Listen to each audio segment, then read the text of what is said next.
Right, this week's Sedra is Parshas Yisro. Of course, the main focus of Parshas Yisro is the Aseres HaDibros, what is commonly translated to be the Ten Commandments. But just as an introduction, I want to mention that the Torah, there is a mitzvah to write a Sefer Torah. We are not in a position, I should say not all of us are in a position today to write a Sefer Torah, to hire somebody to write a Sefer Torah for us. But with the mitzvah, but under laboratory conditions, and then there are certain discrepancies in different Masoros.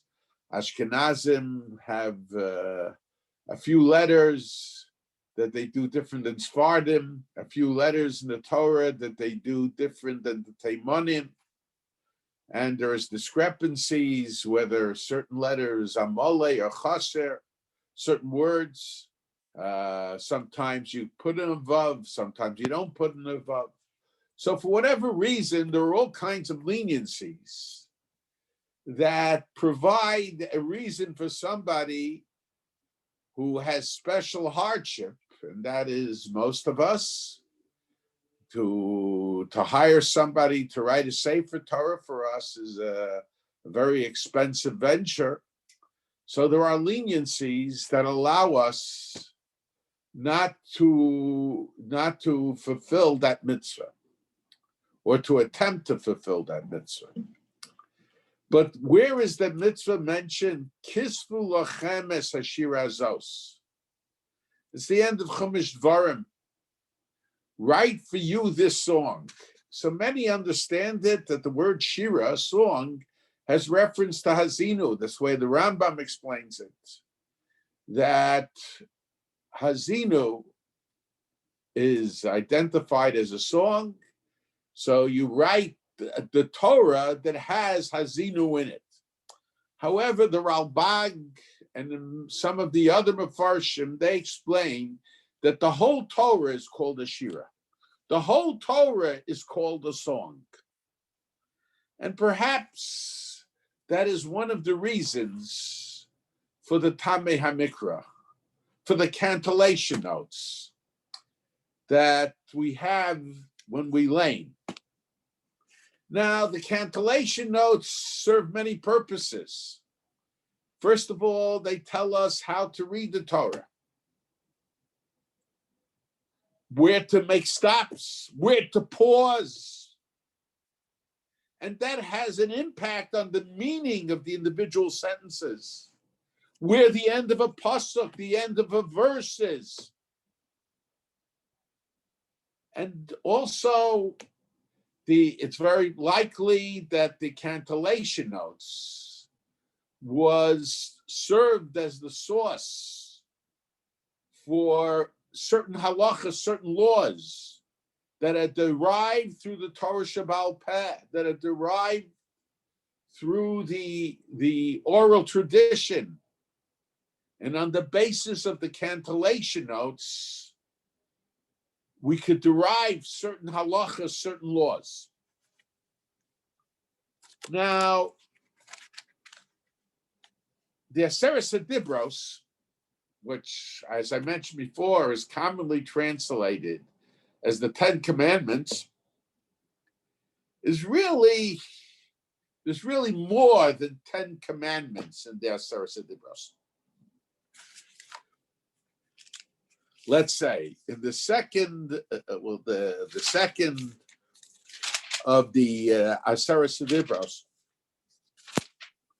So the Torah says, Lo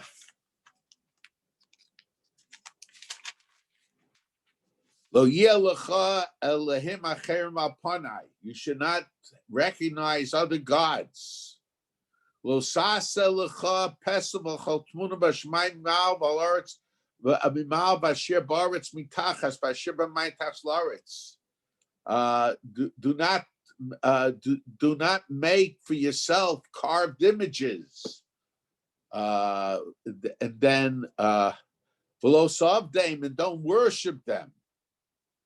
So it's counted as one dibra, as one commandment, but really it contains more than one commandment. And another example is Shabbos. Shabbos, it says, Zocher es Yom HaShabbos l'kadsho. Remember the Shabbos day to sanctify it. How do we sanctify the Shabbos day? With the Kiddush. This is the mitzvah of Kiddush. But it also tells us, Lo sasa kamalacha, do not do work. So even though Shabbos is recognized as one commandment, it contains a number of different mitzvahs, a number of different commandments. So I think a better expression of the Asebras Adibros would be the 10 statements, and each statement could contain one mitzvah or two mitzvahs or three mitzvahs. So we're used to saying the 10 commandments, but it's really 10 different statements. And it's very interesting when it comes to the 10 commandments or the 10 statements. There are two sets of cantillation notes. There is what's called the Tam HaElyon and the Tam HaTachton. The Tam HaElyon is it divides the 10 statements. Actually, for whatever reason, it divides it into 9 statements. But each statement, all the verses about Shabbos are considered like one statement. All the verses about idolatry are considered like one statement. In other words, we do not have small sentences. It's not divided up into sentences. It's divided up into statements. It's as if we were hearing. Now, sometimes I could tell somebody something, and then when the person repeats it, he won't say it exactly. He might use the exact same words, but he won't say it necessarily in the same way I said it. I might have said a certain statement in 3 different sentences, and he might break it up into 5 sentences. That is the difference between the Tam HaElyon and the Tam HaTachton. The Tam HaElyon, the higher cantillation notes, that divides the Aseres Dibros, the 10 statements, into statements. In other words, the statement about Shabbos has 4 or 5 psukim in it, 4 or 5 verses, but it writes it as if it was one verse, because each statement is like its own sentence. Might be a run-on sentence. But the Tam HaTachton, the lower cantillation notes, there it's divided into sentences. The mitzvah of Shabbos could be divided into 4 or 5 sentences. Now, there are 3 opinions as to what cantillation notes one should use when they read the Aseres Dibros, the 10 commandments or 10 statements in the shul. Our custom is that 2 opinions are mentioned in the Magen Avram, but our custom, which is one of the opinions mentioned in the Magen Avram, is that we use the Tam HaElyon. We use the upper cantillation notes. The upper cantillation notes does not divide the Aseres Dibros, the 10 commandments, into sentences, but it divides it into statements. 10 statements or 9 statements. And so in shul, when we lane, our custom is we do not divide it into sentences, but in statements. And it makes no difference whether it's this Shabbos in shul, or Parshas Veschanan in shul, or on Shavuos. We read them as statements. In a sense, we are re-experiencing what happened at Mount Sinai. We're saying it over the way God said it over. When you want to say over something to explain it, you sometimes break it into sentences. But we are not doing that. We are not breaking it down into sentences. We are keeping it in its original form. That's the Tam Elyon, the upper cantillation notes. So, and when do we use the lower cantillation notes? There's a mitzvah on Shabbos to look over the Sedra with the Targum.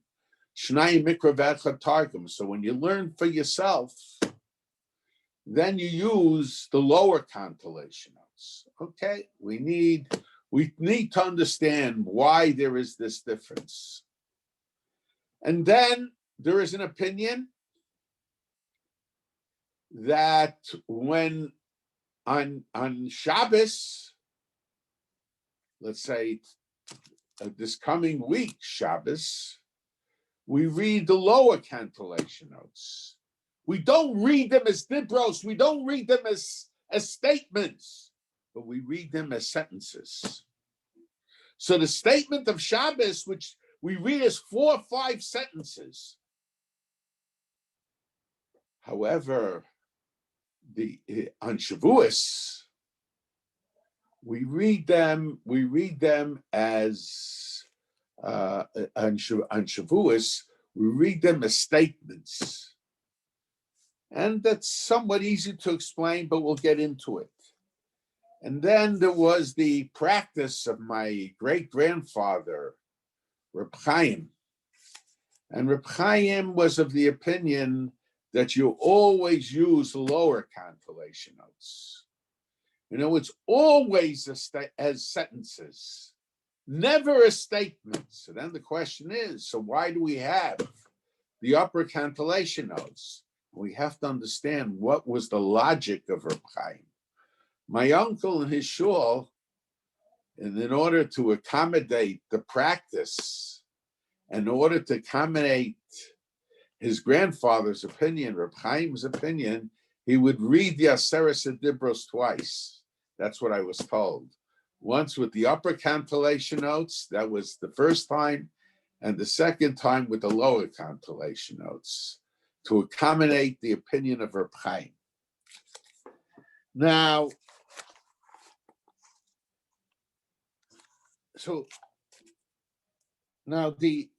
in order to understand this, the 3 different opinions, we have to discuss in the time of the Rambam, situation that arose in the time of the Rambam. There was a disagreement in Baghdad. Jewish community in Baghdad at that time was a thriving community. And a big fight broke out, like in any shul, when there is a conflict as to what the custom should be. And the question was, should they stand up when the Aseres HaDibros are read, or should they remain singing? Apparently, that was their opinion, and it seems that was the opinion of the Rambam, that you sit during Kriyas HaTorah.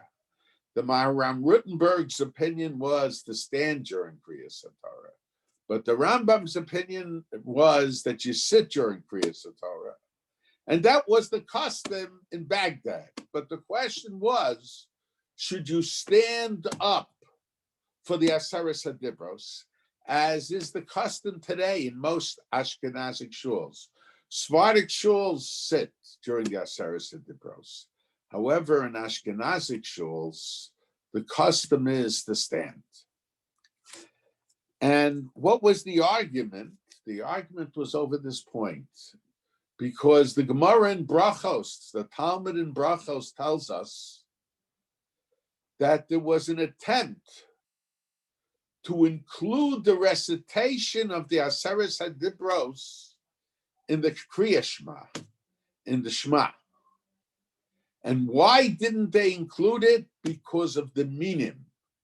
That was a group of Jews who were heretically inclined. And they gave great relevance, great significance, great importance to the Aseret Hadibros, to the 10 Commandments as they understood it. But they felt that the other mitzvahs of the Torah are of secondary importance, if that. So because of that, in the early years, when there was an attempt by some to include the recitation of the Aseret Hadibros in the Kriya Shema, or together with the Kriya Shema, the Chachamim disallowed it because of the influence and the impact that it would have on behalf of the Minim, who felt that only the Aseret Dibros was significant and not the other parts of the Torah. And the Rambam said the question of showing special significance to Aseret Dibros by standing up while the Aseret Hadibros are being read is really the same question. And he felt that what the rabbis ruled regarding Kriya Shema applies to the Aseret Dibros.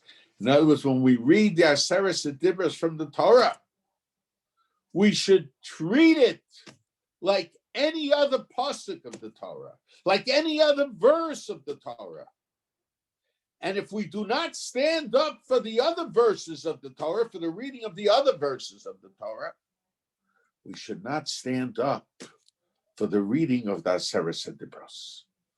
This was the answer that the Rambam gave. Now,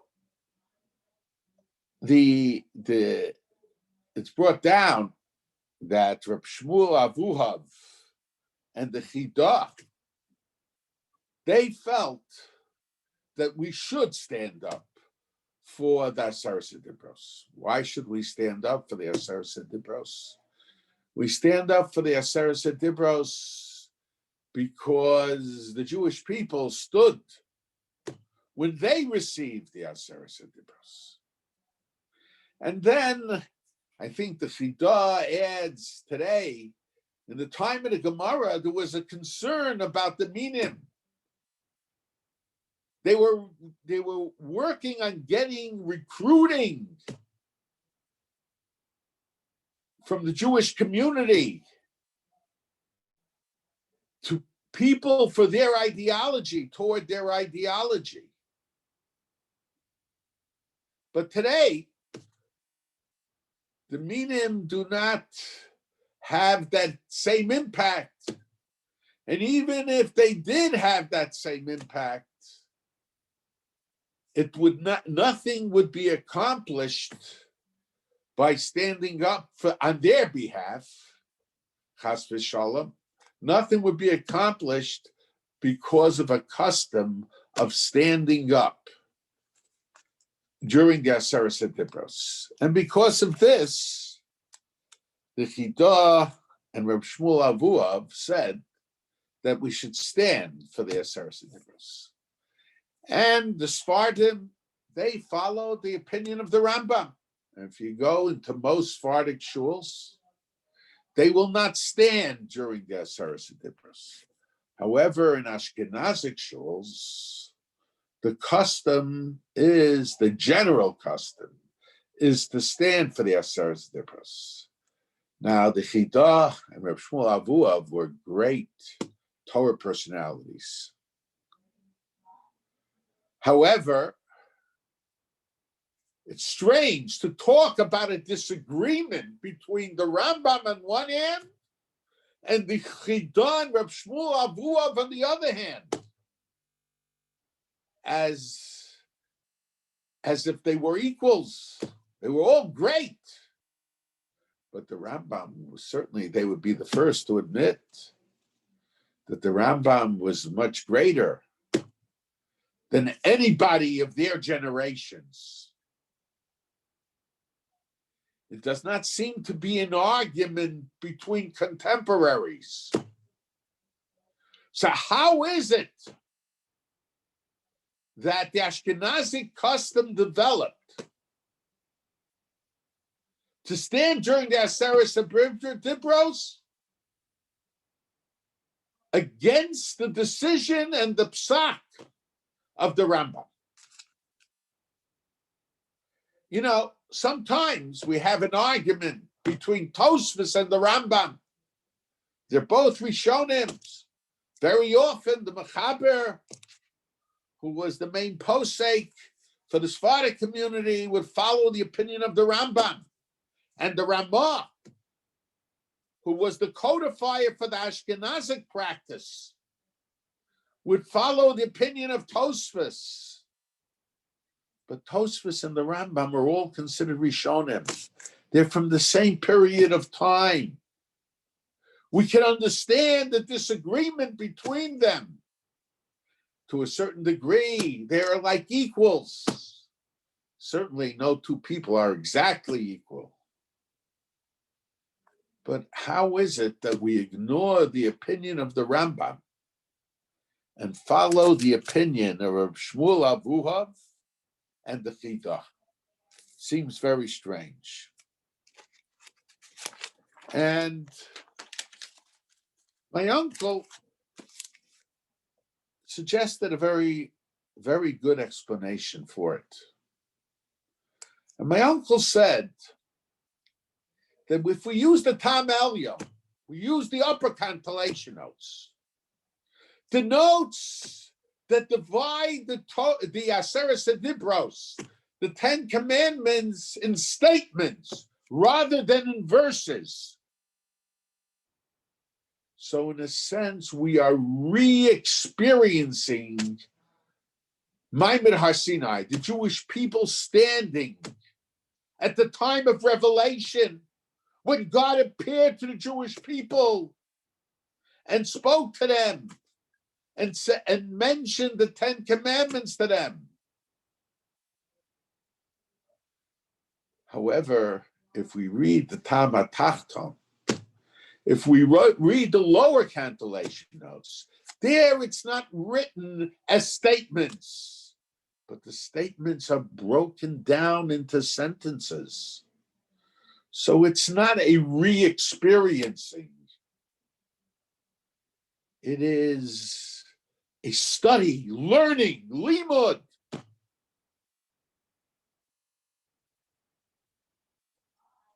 If it's limud, if it's on the contrary, we're better able to concentrate when we sit.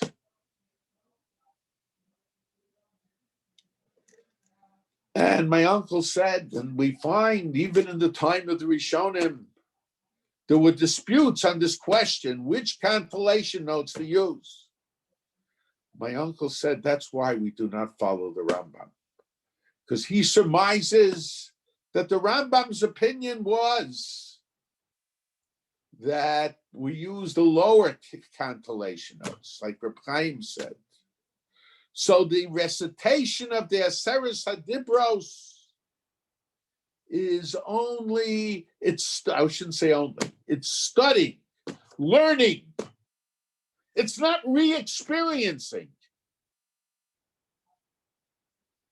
And since it's study and learning, so if you sit for the rest of the Torah, you should sit for the Aseres HaDibros too. However, if you use the upper cantillation notes, where it's not broken down into verses, but it's said as statements, 10 statements, so then it's re-experiencing. And if we re-experiencing, then we have to stand, because the Jewish people, when they received the Torah, they stood. It's interesting, there is a Lubavitcher Rabbi, Zatzal. He advised the Lubavitcher Hasidim that when it comes to reading of the Aseret Dibros, they should bring even the young children to shul. Just have to make sure that they don't make noise. And I assume that probably because he felt that Aseret Dibros is not just study and learning, which these children were not capable of doing, but it was experiencing. The Gemara in Sota says, when the king read the Sefer Torah, Hakel, so those who didn't understand, why did they come? But those who didn't understand, they came to hear. It was the experience. The experience played a role. The Aseret Dibros, when we read it, we're not just reading it for studying purposes. We're reading it to re-experience. And with this, we can understand our practice. Our practice is that we read our practice, our community here in America, the Ashkenazi community in America. We stand for the Aseret Dibros, and at the same time, we read the Tam Elyon, because we're not just studying, we are re-experiencing Maimed Har Sinai. However, when we read the Sedra privately for ourselves, with the Shnayim Mikra V'Echad Targum, we're studying it. So then we use the lower compilation notes. What is the idea? The idea is the minyan represents the Jewish people. When you have a minyan there, that represents the whole Jewish community. So when you have the whole Jewish community, when the Torah was given, the Jewish community was there. So when we read the Aseret Dibros in public, when we have 10 that form a tzibur, that represent the Jewish people, then we could be saying we are re-experiencing Maimed Har Sinai. However, when we learn privately in our homes, when we do Shnayim Mikra V'Echad Targum, we sit alone. We cannot be considered to really be re-experiencing Maimed Har Sinai. By Maimed Har Sinai, it was all the Jews together. And then the opinion that says only on Shavuos we read the Tam Elyon. Only on Shavuos do we re-experience Maimed Har Sinai, the Jews standing at Mount Sinai.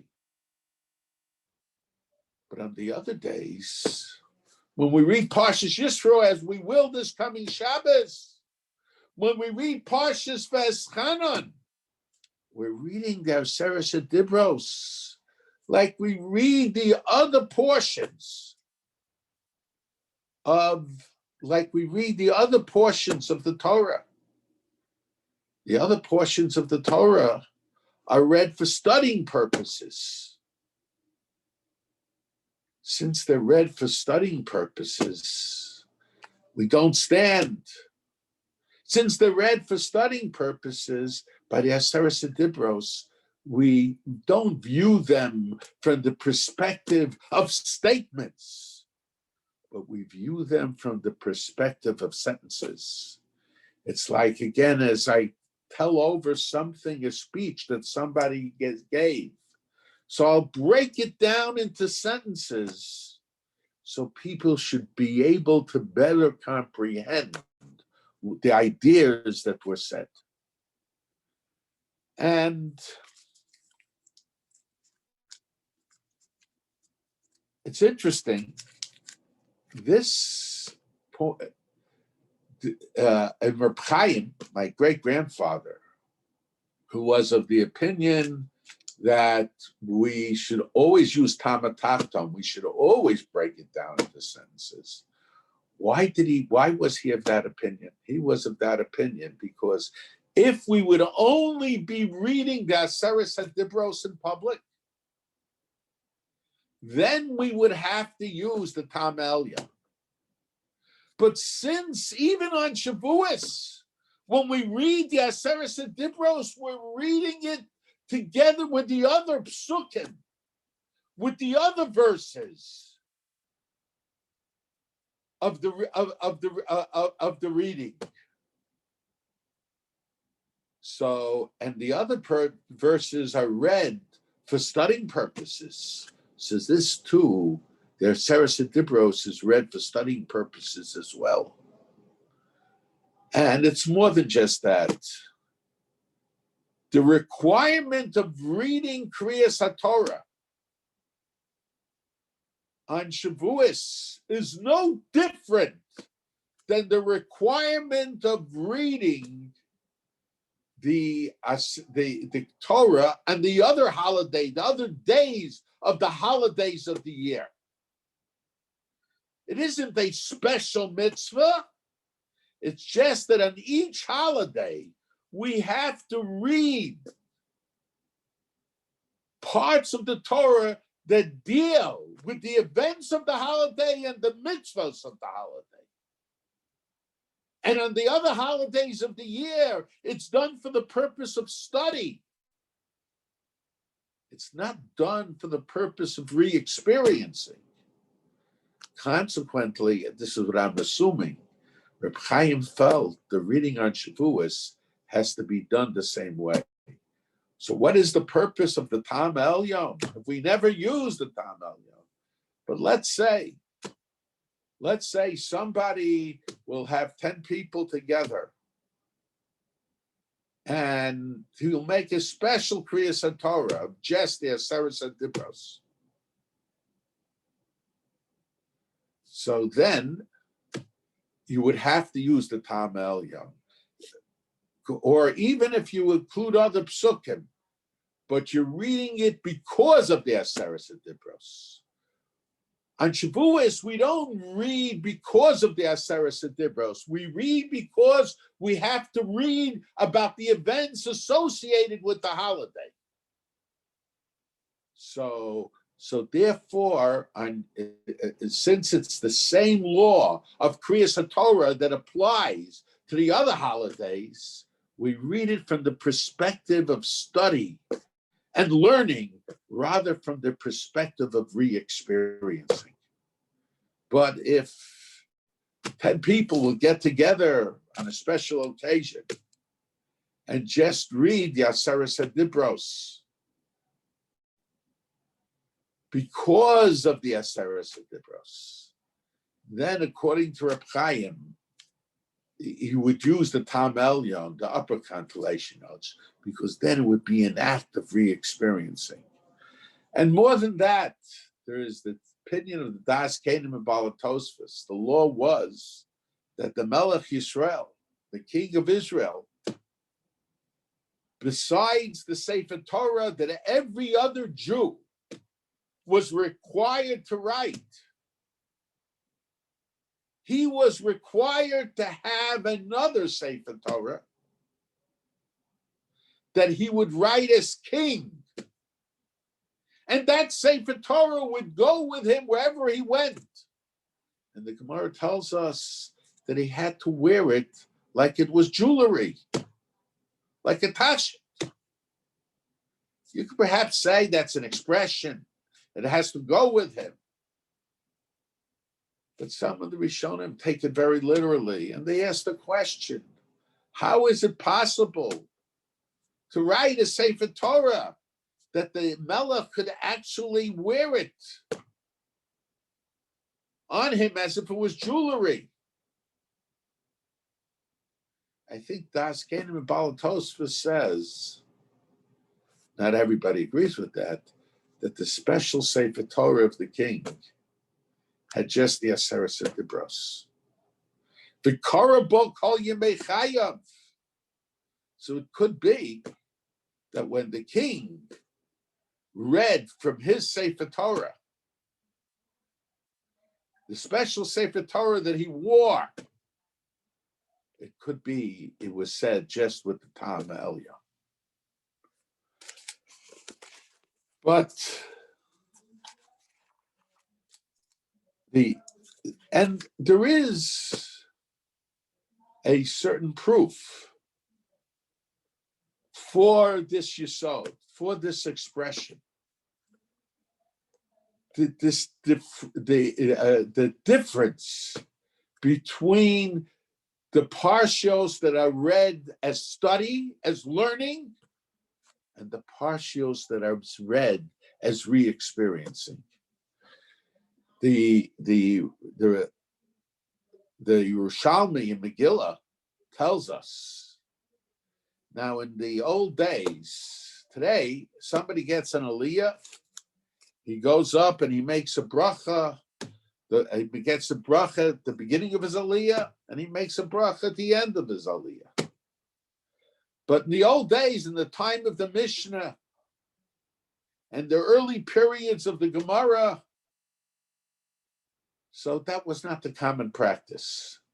The common practice was the person who had the first aliyah made the first bracha. And everybody listened to him making that bracha, as contrasted to the shuls today. And then the last person to get an aliyah, when he finished his aliyah, he read it. In those days, the people who got aliyos, they read it themselves. He would make the last bracha. And in those days, there were 5 exceptions to the general rule. The 2 Aseret Dibros, whenever the Aseret Dibros were read, so the one getting the aliyah of the Aseret Dibros, he would make the first bracha and the last bracha when he completed. And also the 2 Tochachos, the chapter where God tells us what's going to happen, probably the brachos and the klolos, the chapters that tell us what's going to happen if we do not act properly, the punishments that we will suffer, and also does Yashir. And that's also a Ashkenazi custom. There is an Ashkenazi custom to stand by Das Yashir. Why do we stand by Das Yashir? Because Das Yashir is the response of the Jew to his Galus Shechina, to revelation. At the splitting of the sea,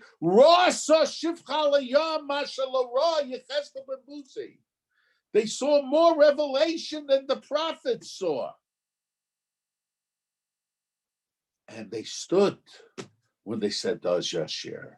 And it's very interesting. My father would always point out, when it comes to the Shira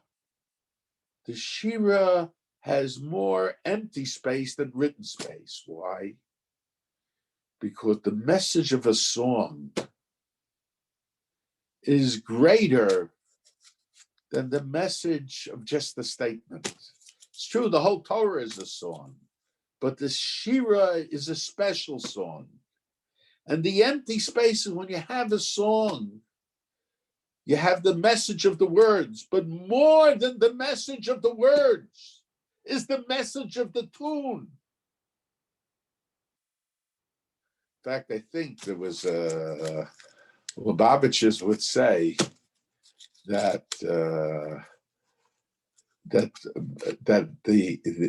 if you have just the tune, when they were talking about songs, they weren't talking about the Torah.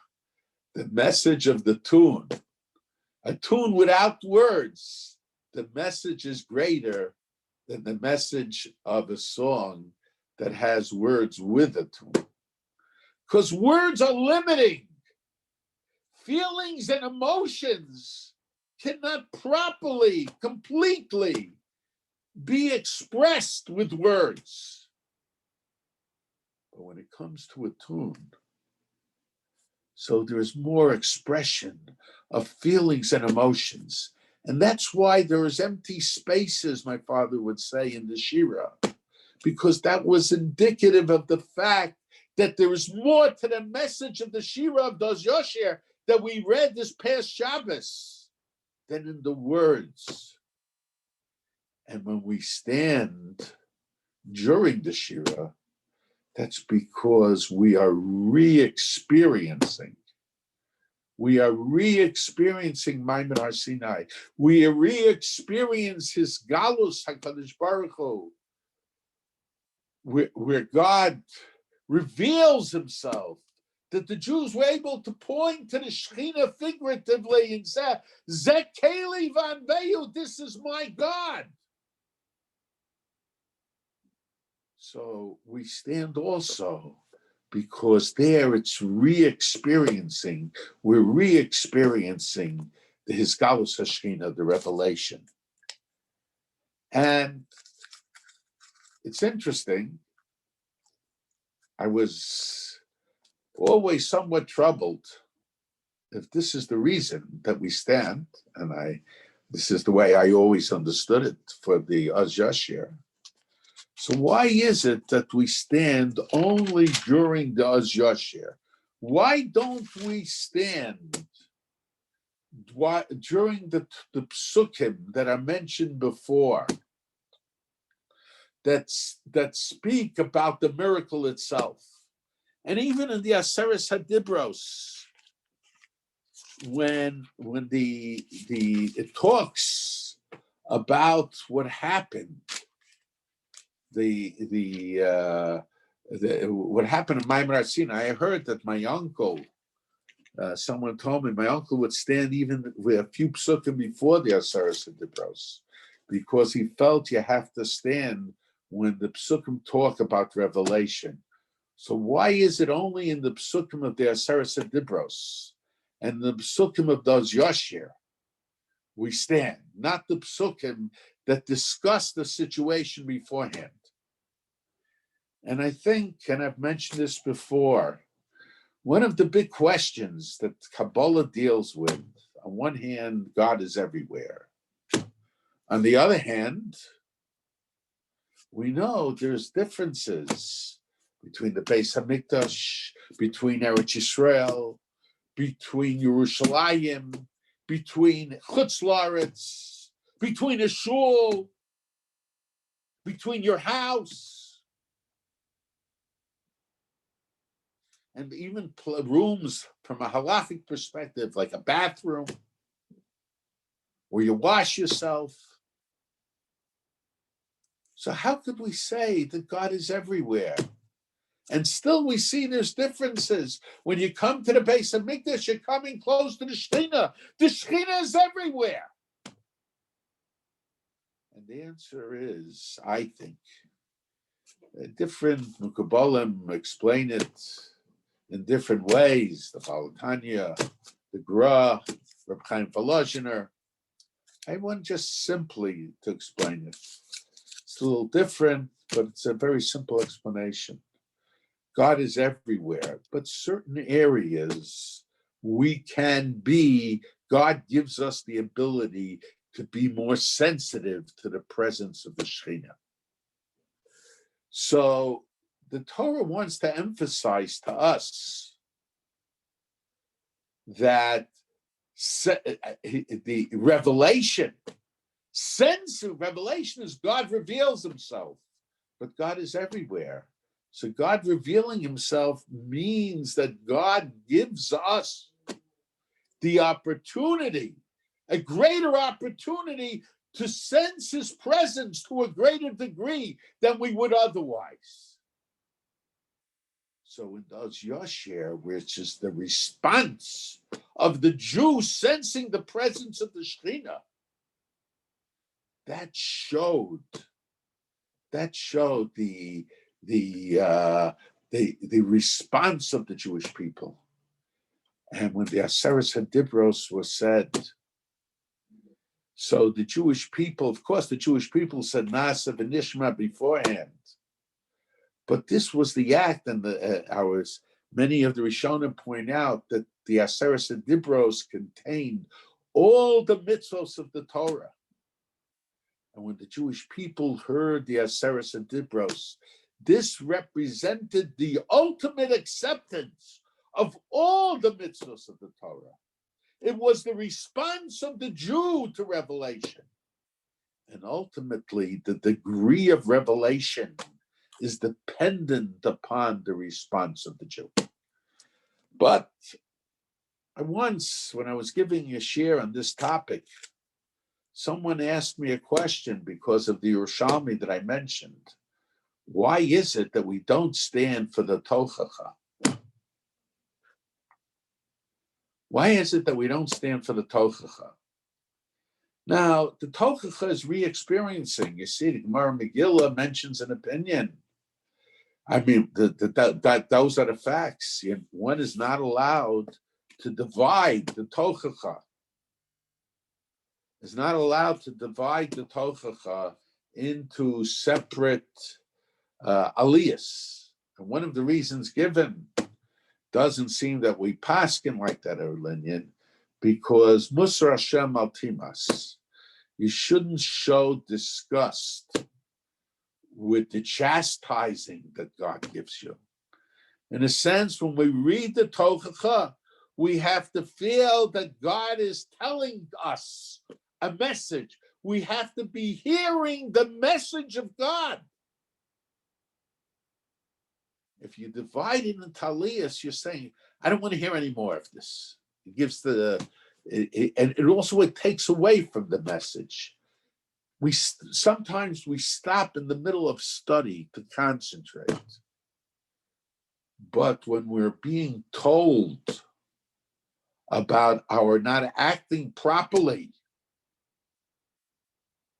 then it's not just a question of study. We have to hear the statement itself. That plays a big role on the impact. Musar Hashem al Timas. We can't show disgust, disdain for being told off by HaKadosh Baruch Hu.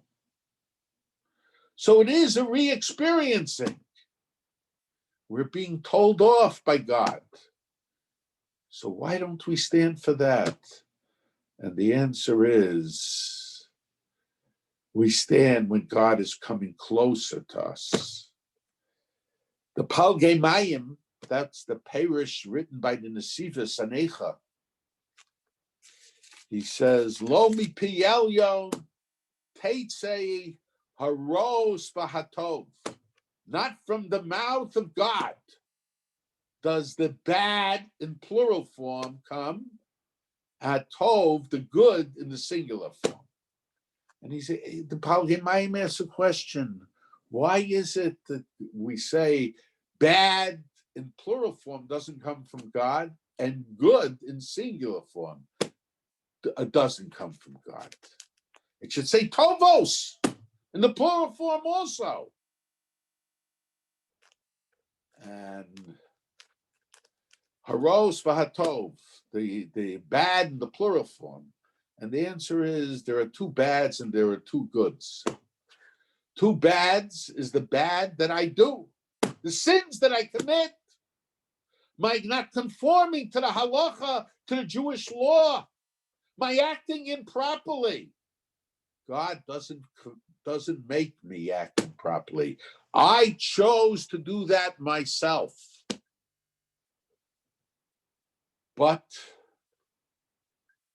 And the punishment that comes from that also, the punishment that for acting improperly, that also doesn't come from God. The punishment, at least in this world. And what it is God removes himself to a certain degree. He doesn't interfere. God is constantly watching over us. God is a Shomer Yisrael. But sometimes when he sees that we are acting improperly, so he lets nature take its course. Anti-Semites, in every generation, there are anti-Semites that try to destroy us. But HaKadosh Baruch Hu Matzilenu Miyadam, God interferes. That's the natural course of events. But when we sin, God doesn't interfere. But God does not play a hand, chas v'shalom, in trying to destroy us. And then when he sees that the situation is terrible, then he interferes. Sometimes God is a shomer. A shomer is somebody who watches, who protects. And sometimes he's mabit mebeina chalonos. He's looking and keeping track of things, but doesn't interfere. For a large part of World War II, God, in a sense, was hest upon him. That's the Tochacha. The Tochacha is the opposite of his Galus Hashchina of revelation. It's on the contrary.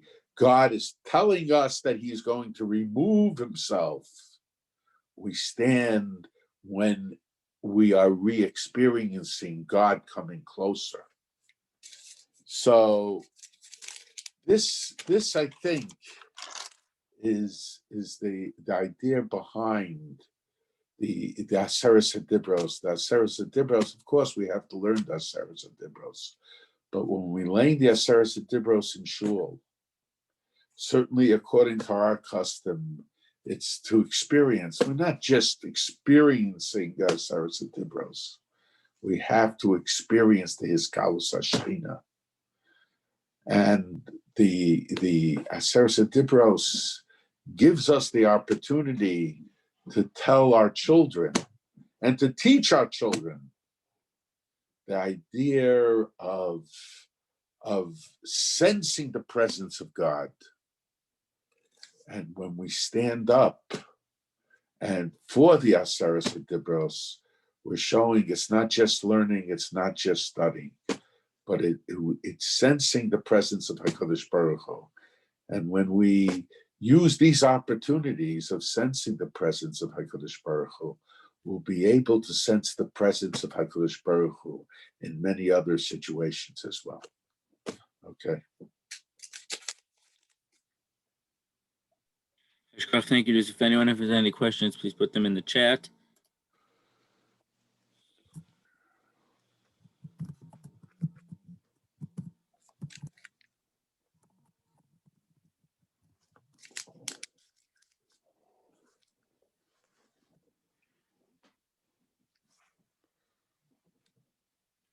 So your uncle would have sat one time and stood the other time?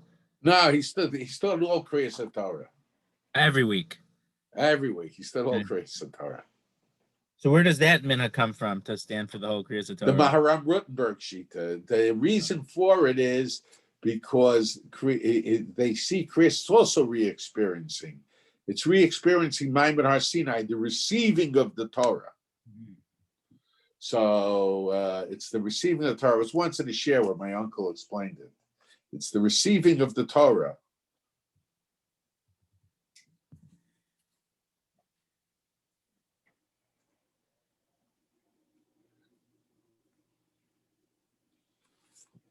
Okay, there are no questions yet. Any other questions? Any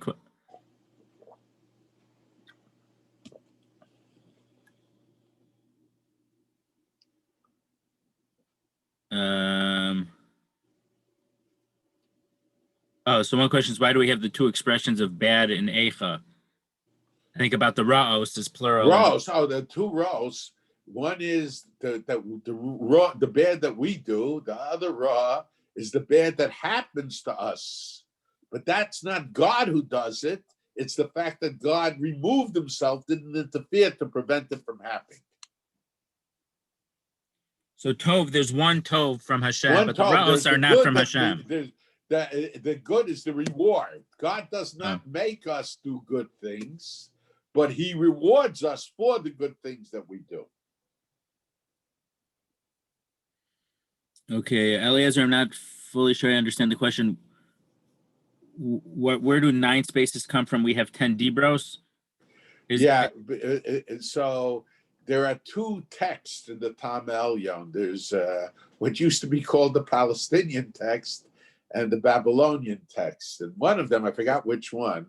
In one of them, the Nochin Lo Yiyah is 1 Dibra, and in the other, it's 2 separate Dibros. Now, if it's 1 Dibra, so the question is, why didn't they put a Sov Pasuk and the Dibra after Noach Hashem Akach Sheisech Meretz Shraimi Beis Avadim? Why didn't they divide it into 2 Dibros? And the answer is because really now there's a Medrash. The Medrash says that God gave the Torah to Jews at Sinai a number of times. And one time it was like all the words of the Aseret Dibros were said together. Something, the Medrash says, something that the human mind can't comprehend or do. So the question is, what is the purpose? What is the purpose of the doing it all at one time? The answer is, Anochi Hashem Elokecha, I am your God. We recognize God as God by doing the mitzvahs of the Torah. The Aseret Dibros represent all the mitzvahs of the Torah. They represent all the mitzvahs of the Torah. So let's say the mitzvah of Shabbos is not just the mitzvah of Shabbos. By observing Shabbos, we recognize God as God. And let's say if we steal, in a sense, we are rebelling against God, not recognizing God as God. So in theory, all the mitzvahs should have been contained together with the Anochi Hashem Elokecha. But the Medrash tells us that after the first 2 Dibros, the Jewish people got so scared that they could not bear to hear God saying the Aseret Dibros, and because of that, Moshe had to tell it to them. So it wasn't all said in one moment. There was a border, a separation between the second Dibra and the rest. So once there was a separation, none of the Dibros were connected with the Anochi, with the first Dibra. So in theory, there should have only been 1 Dibra that contained all 10 commandments. But once God had to stop and Moshe took over, so there were other separations also. So really, the first 2 Dibros should be separated, but they were both said together because the original intention of HaKadosh Baruch Hu, when I mean the original intention, if the Jewish people had reacted in the same manner with the rest of the Dibros, all the Dibros would have been one statement containing the whole Aseret Dibros, and in a sense representing all 613 mitzvahs. Okay, why don't we stand for Pesach night, which is also re-experiencing? Because Pesach night we want to show chayris, freedom, and we show freedom by sitting. Okay. Also, we're re-experiencing, and we, to a certain degree, we're re-experiencing the Jewish people Pesach night. And Pesach night, the original Pesach night, they sat and they ate their korban, Pesach. Okay, if someone is davening at home, if when they read over the Parsha, should they stand or sit for when they're reading the Aseret Dibros? They should sit. It's only for when we have. We can only re-experiencing.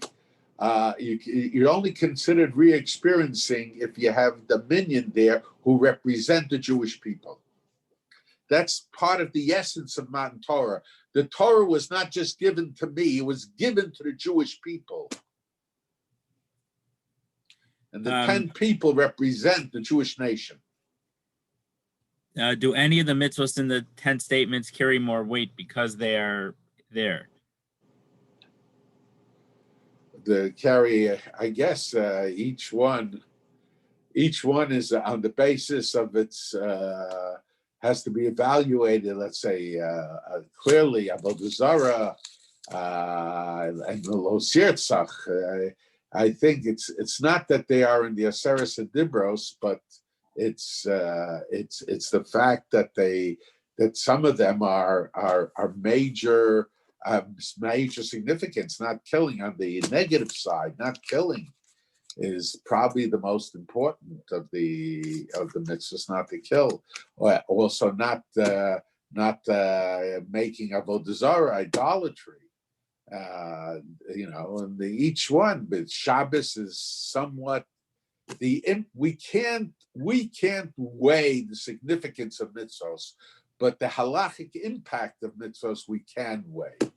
So we know halachically Shabbos, observance of Shabbos is considered more significant than other mitzvahs, but in heaven, we're not in a position to evaluate it. Only God can evaluate the mitzvahs. Well, could we say, and I don't think this is exactly what he meant, but lo signov in the Aseret Dibros, we learned from the context that it's not talking about regular theft, but talking about kidnapping. Yeah, but from the when we doing it, the Rashi brings Rav Sadia going that the 10 dibros represent not just these 10 mitzvos, but they represent the 10 categories of mitzvos. So the not stealing comes within the category, but that's correct. I mean, as a mitzvah per se, the lo signov there has reference to kidnapping.